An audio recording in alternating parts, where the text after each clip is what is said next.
आज की कहानी है हौसले का उजाला।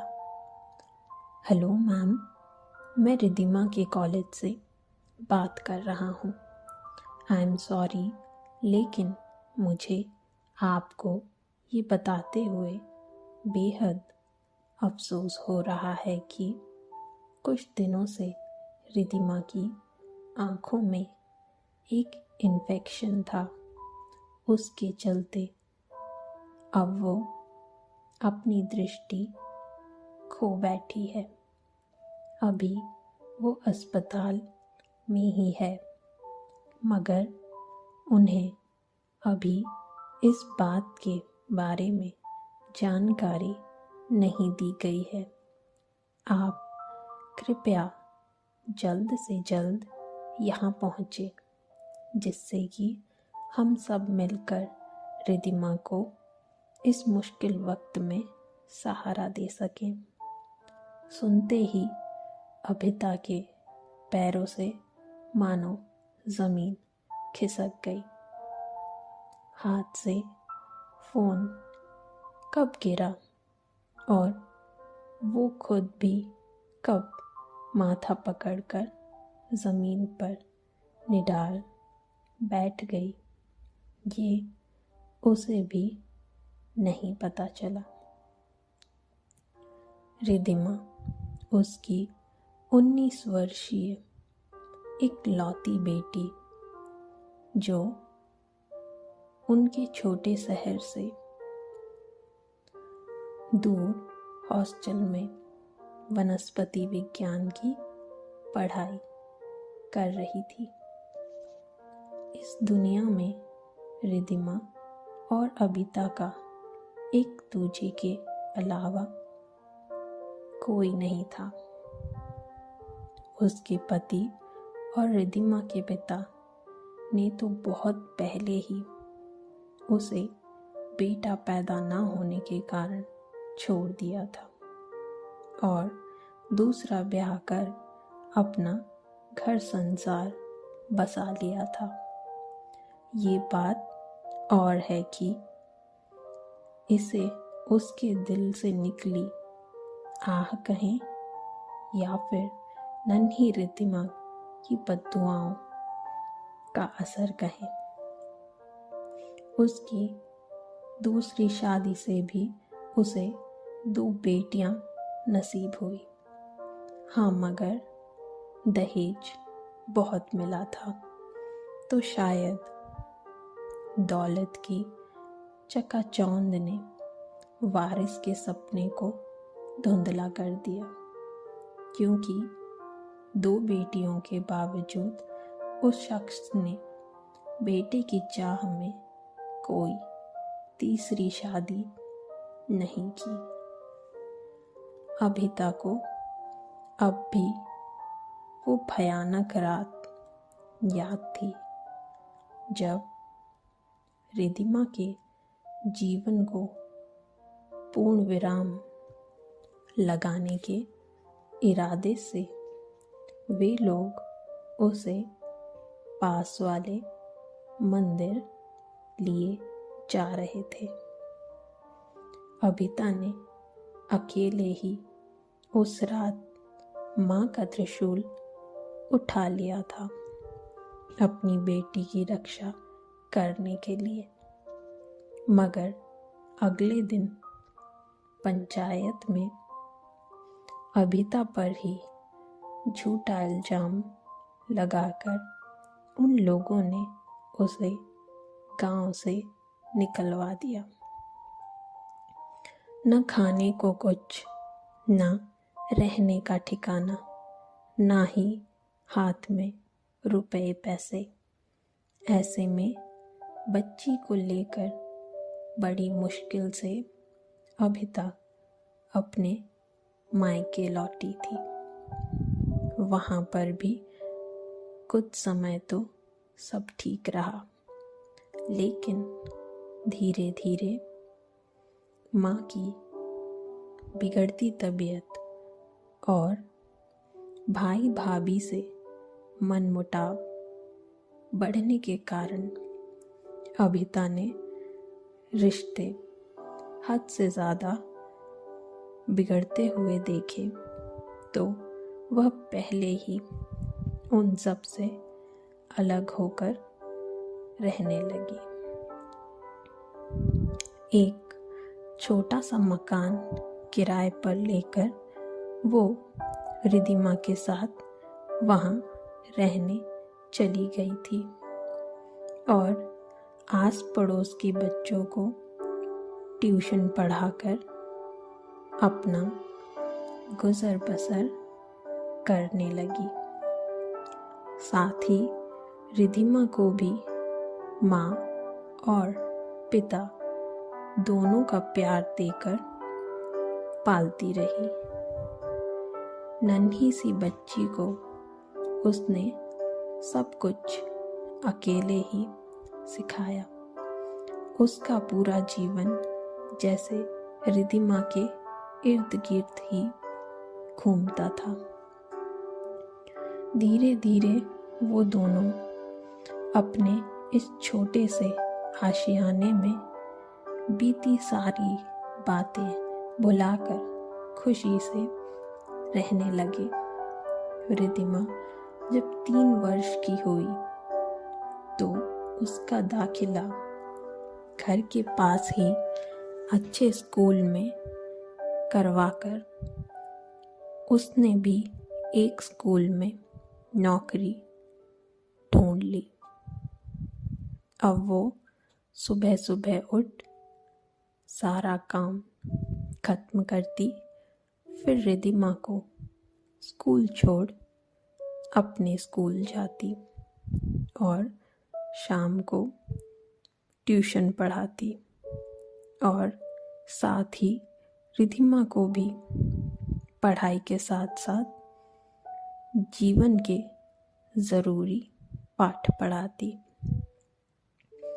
यूं ही माँ बेटी का वक्त कब गुजर गया पता ही नहीं चला और 12वीं कक्षा पास करने के बाद रिद्धिमा ने वनस्पति विज्ञान में उच्च शिक्षा हासिल करने की इच्छा जताई। 12वीं में अंक बहुत अच्छे आए थे। उसके बड़े शहर के एक प्रतिष्ठित कॉलेज में उसे दाखिला मिल गया। अभिता को उसे खुद से पहली बार जुदा करते हुए डर तो बहुत लग रहा था।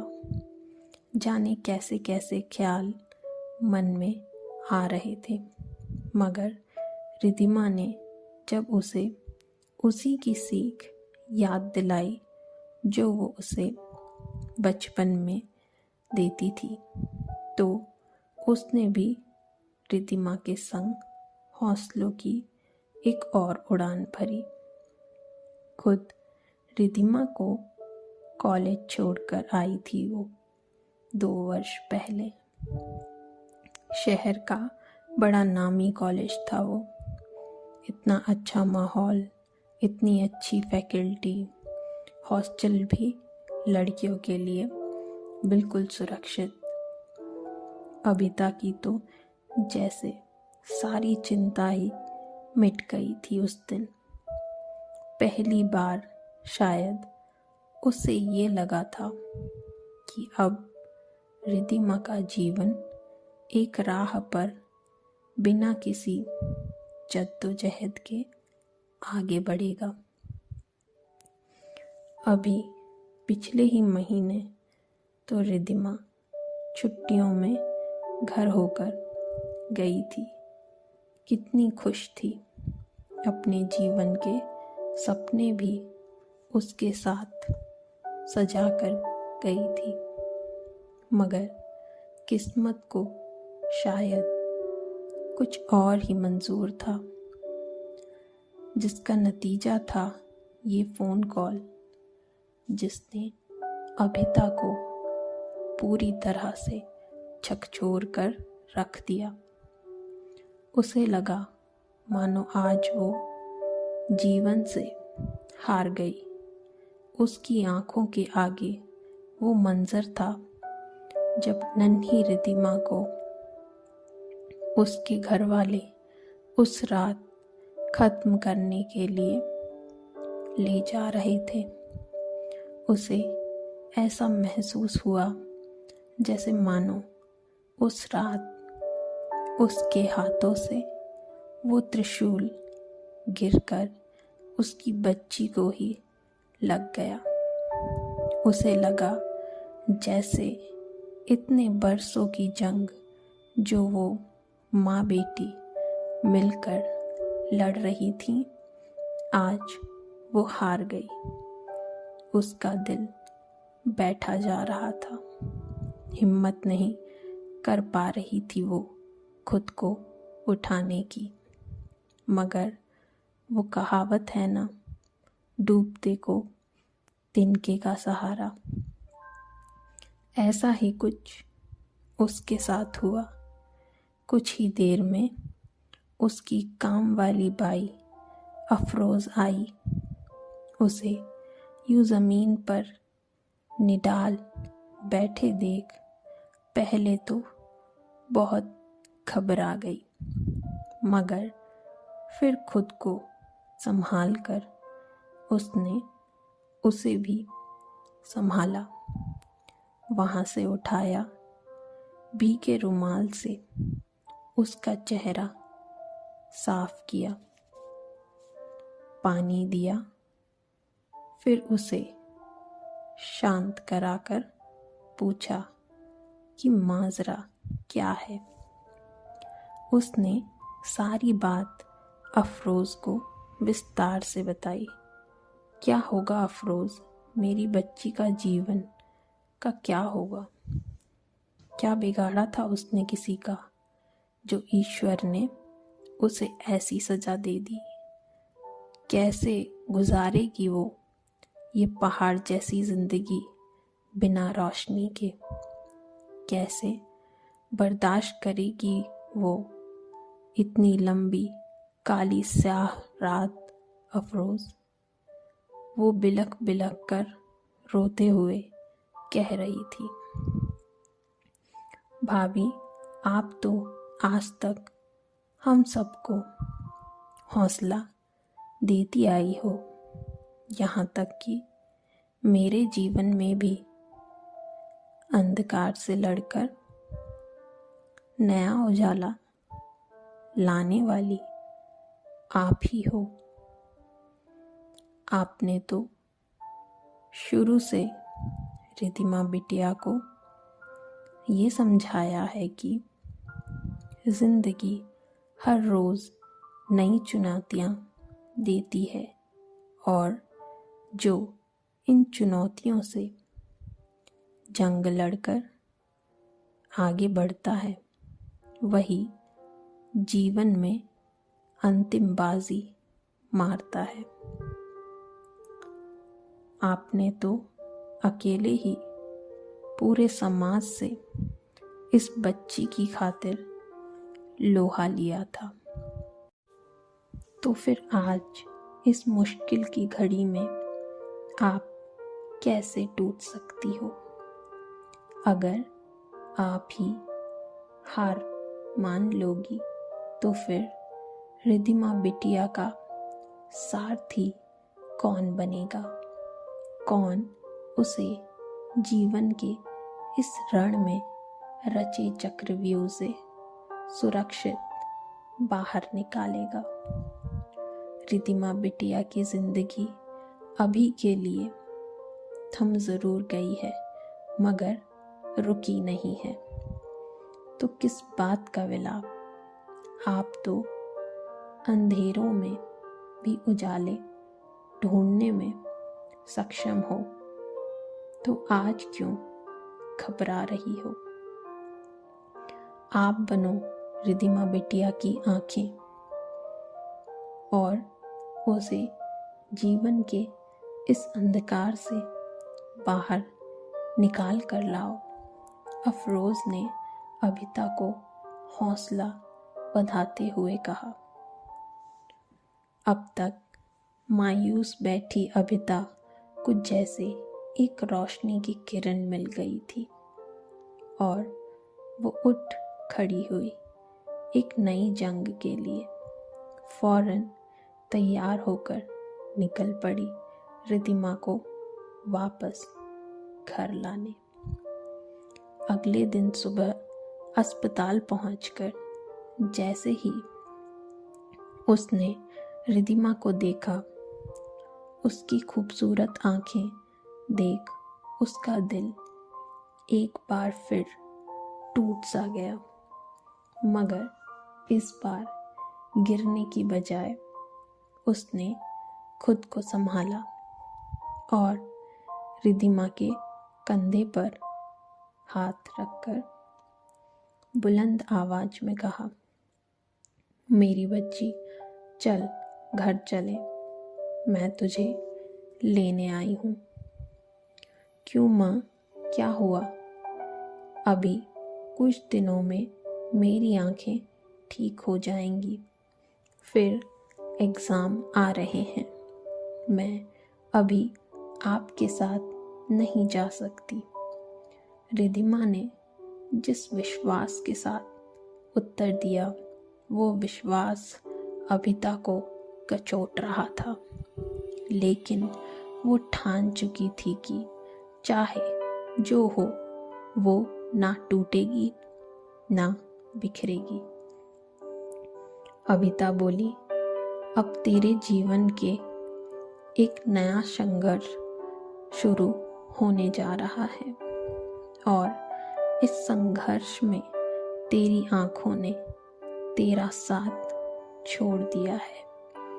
अब तुझे अपनी एक नई दुनिया सजानी है, जिसमें सूरज की रोशनी, होली के रंग, दिवाली की चमक तेरा साथ नहीं देंगे।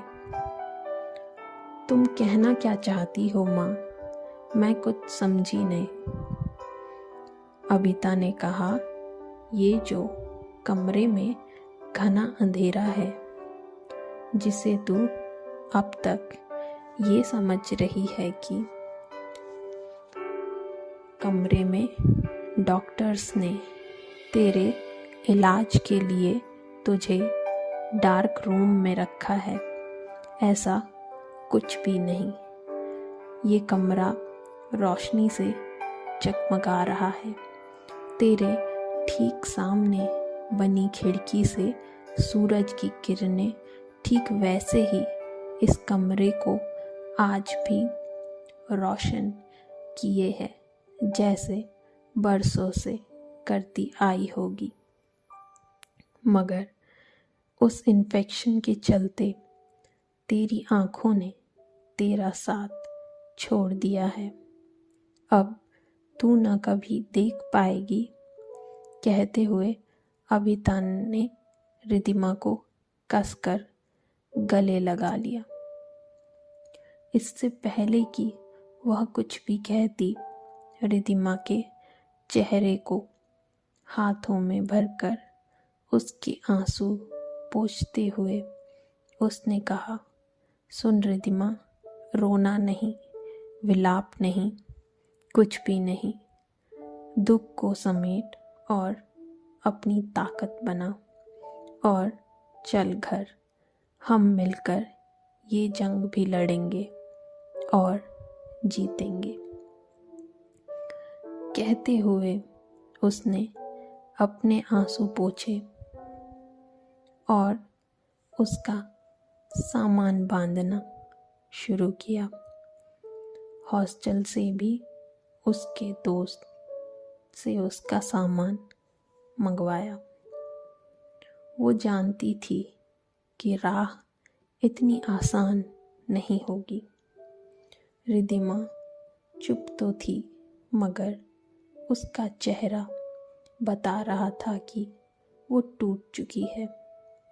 आंटी, हम भी आपके साथ रिद्धिमा को छोड़ने चलेंगे, रिद्धिमा के दोस्तों ने कहा। उन्हें छोड़ते वक्त वे सब बोले, हम भी आपके साथ हैं। आपको जब कभी भी हमारी ज़रूरत पड़े तो बिना संकोच किए कहिएगा, यह आपका हक है। ज़रूर बच्चों, मुझे तुम सबकी ज़रूरत बहुत जल्द पड़ेगी, तब आना ज़रूर, अभिता ने जवाब दिया। सबके जाने के बाद अभिता ने रिद्धिमा का सामान उसके कमरे में रखा। अफरोज भी आ चुकी थी। रिद्धिमा की आंखों से आंसू बह रहे थे। क्या हुआ रिद्धिमा? चलो, शाम ढलने को है, कुछ खा लो। देखो, अफरोज दीदी भी तुमसे मिलने आई है, अभिता ने कहा। अब क्या शाम, क्या सुबह माँ, अब तो बस रात है, कहते हुए रिद्धिमा रोने लगी।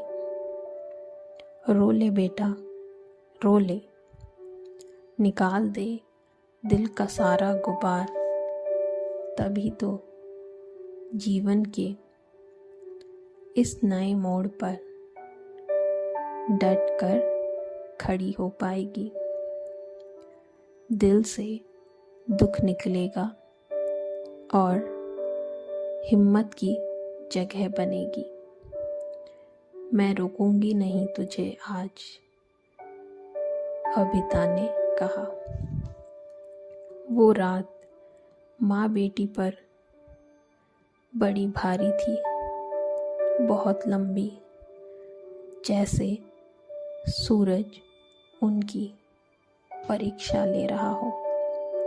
मगर सृष्टि का नियम है कि रात के बाद सुबह ज़रूर होती है। कुछ दिन तो सब यूं ही चला। उदास रिद्धिमा सारा दिन अपने कमरे में गुजारती, बस शून्य को निहारती। फिर अभिता ने एक दिन सुबह सुबह रिद्धिमा को नींद से जगाया। चलो रिद्धिमा, सैर पर चले, अफरोज भी आई है। 2 कदम चल नहीं पाऊंगी माँ, और तुम सैर पर जाने की बात कर रही हो। तुम तो ना करो ऐसा मजाक, रिद्धिमा ने कहा। ये कोई मजाक नहीं बेटा, अब तुम्हें नई शुरुआत तो करनी होगी।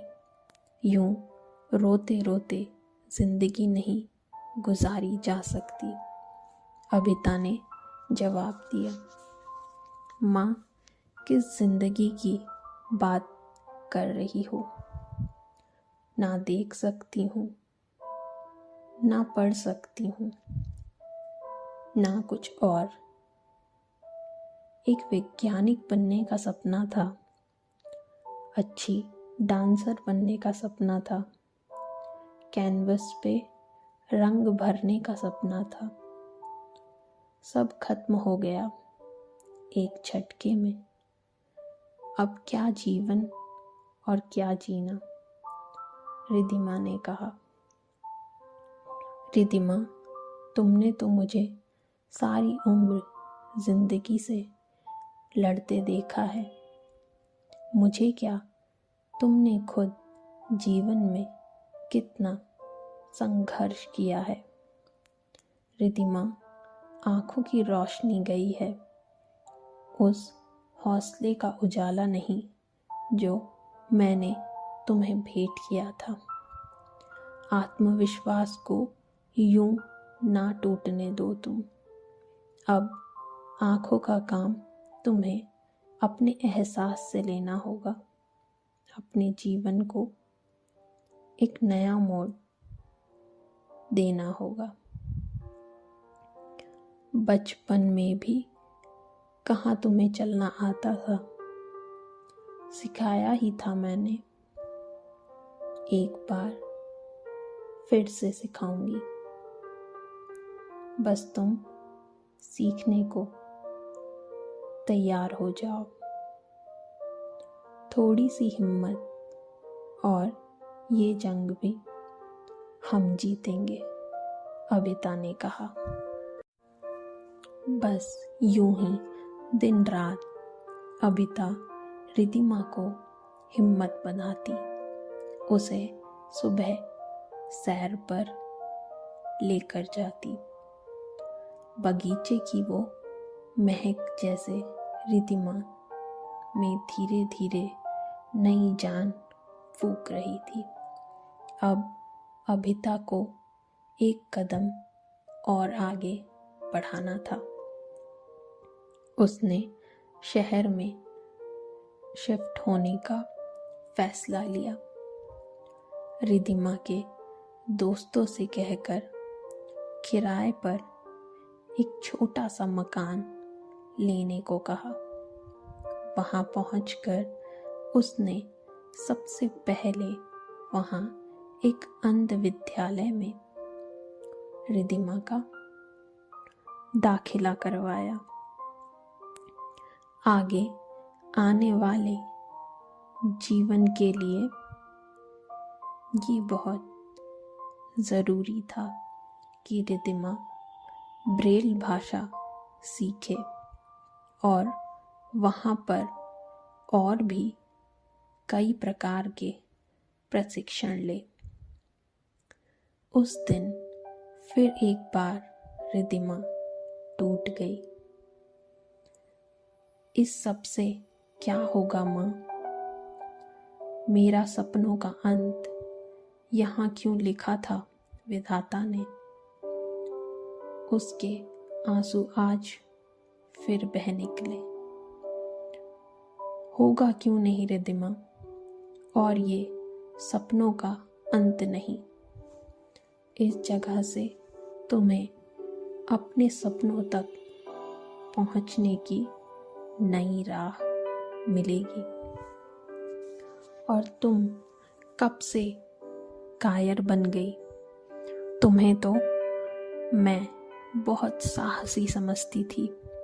सुनो, एक बात कह देती हूँ, अगर अब भी तुम ऐसी मायूस बातें बंद नहीं करोगी तो मुझे मजबूरन तुम्हारा साथ छोड़ना पड़ेगा, क्योंकि मैं किसी कायर की माँ कहलाना पसंद नहीं करूँगी, अबिता ने सख्ती से कहा। उसके बाद अबिता बोली, चलो आज मैं तुम्हें कुछ अलग किस्म के लोगों के जीवन की सच्चाई से अवगत कराती हूँ। कहीं दूर नहीं जाऊंगी। हमारे ही देश के एक होनहार डॉक्टर YG परमेश्वर को ही देख लो। MBBS के फाइनल ईयर में किन्हीं कारणों से उनकी आंखों की रोशनी चली गई, मगर वो हार मानकर बैठे नहीं, हिम्मत कर वापस आए। अपनी पढ़ाई भी खत्म की और एक सफल डॉक्टर और प्रोफेसर के रोल में खुद को साबित किया। महान संगीतकार रविंद्र जैन और अकबर खान, जिन्होंने आँखों की रोशनी ना होने के बावजूद ना केवल संगीत की शिक्षा हासिल की, बल्कि सफलता की ऊंचाइयों की चरम सीमा को चूमा। शेखर नाइक, जिसने दृष्टिविहीन होने के बावजूद वर्ल्ड क्रिकेट चैम्पियनशिप में सफलता हासिल की और अपने नाम कई बैटिंग रिकॉर्ड बनाए। कंचन माला पांडे दृष्टिविहीन होने के बावजूद न केवल स्विमिंग चैंपियनशिप जीती बल्कि सामान्य दृष्टि वाले लोगों को भी टक्कर दी। अपनी दृष्टिविहीनता को अपनी हार नहीं बनने दिया। इन लोगों ने उल्टे समाज को एक मजबूत उदाहरण पेश किया कि जीवन कभी रुकना नहीं चाहिए। गिरीश शर्मा, जिसने बचपन में ही एक्सीडेंट में अपनी एक टांग गंवा दी थी, इसके बावजूद भी उन्होंने बैडमिंटन केवल सीखा ही नहीं बल्कि चैंपियन भी रहे।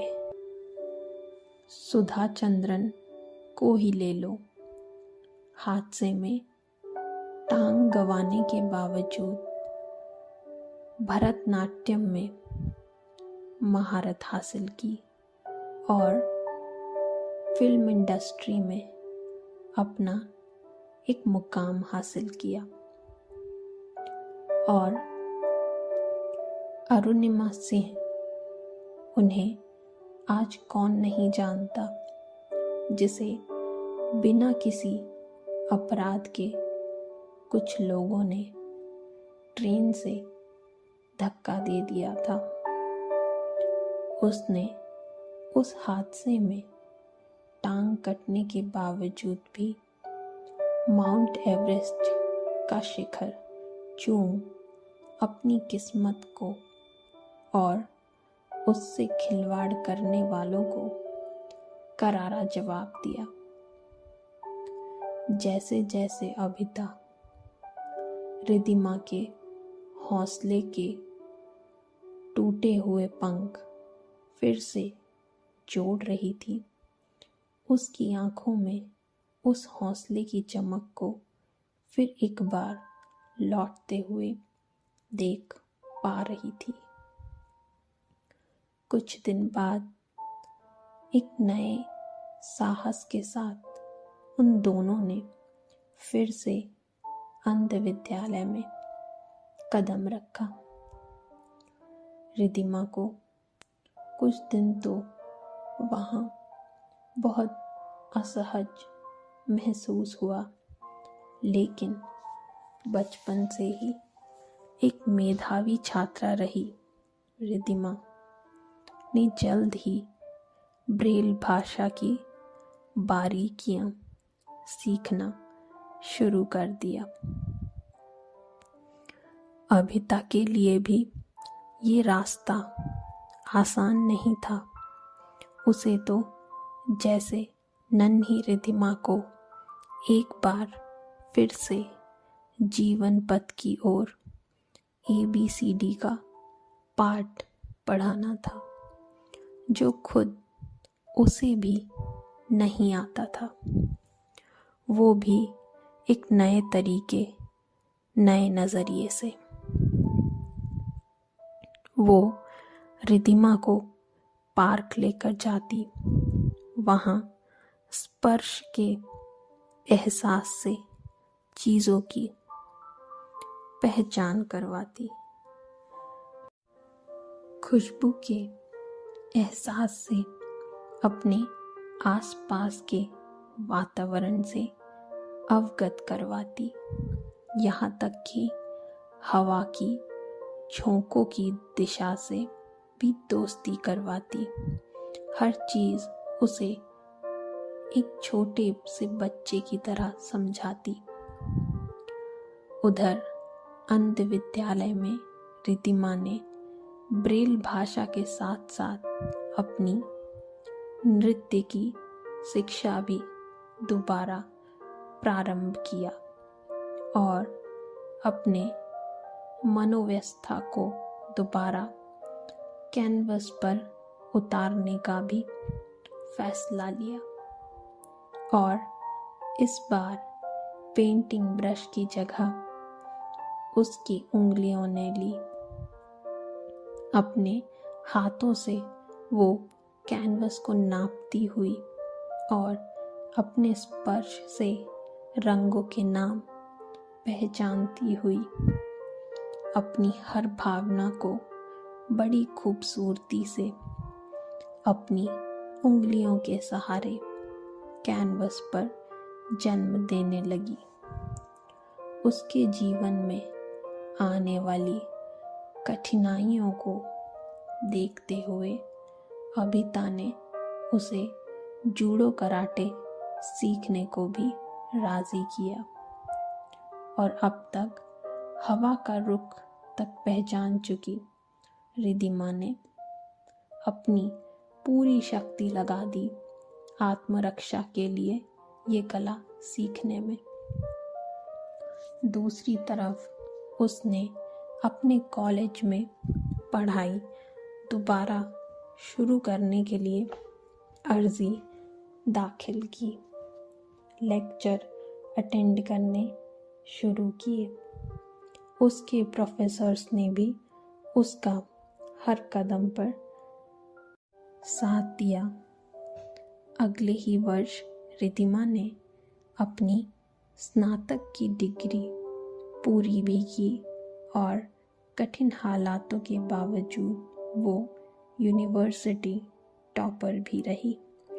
हाँ, फाइनल परीक्षा के दौरान अपने लिए राइटर नियुक्त करवाने की अर्जी देते हुए उसे थोड़ा दुख हुआ, मगर इस बार उसने दुख को खुद पर हावी नहीं होने दिया, बल्कि उस परिस्थिति का डटकर सामना किया।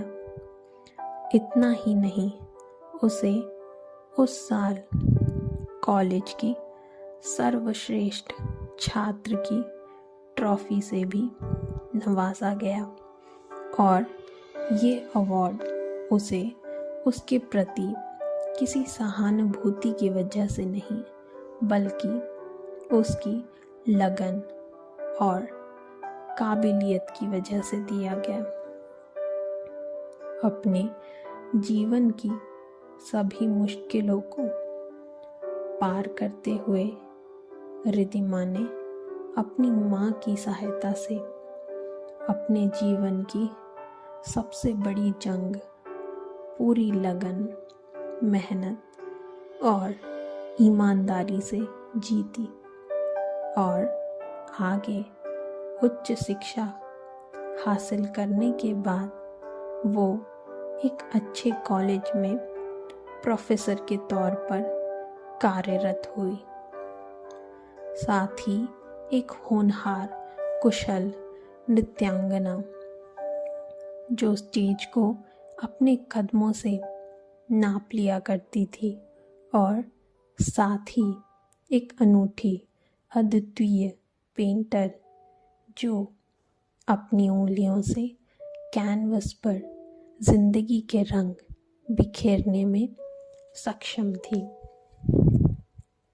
बरसों बीत चुके रिद्धिमा को अपनी दृष्टि खोए, मगर उसने जीवन के हर मोड़ पर ये जंग बड़ी हिम्मत के साथ लड़ी।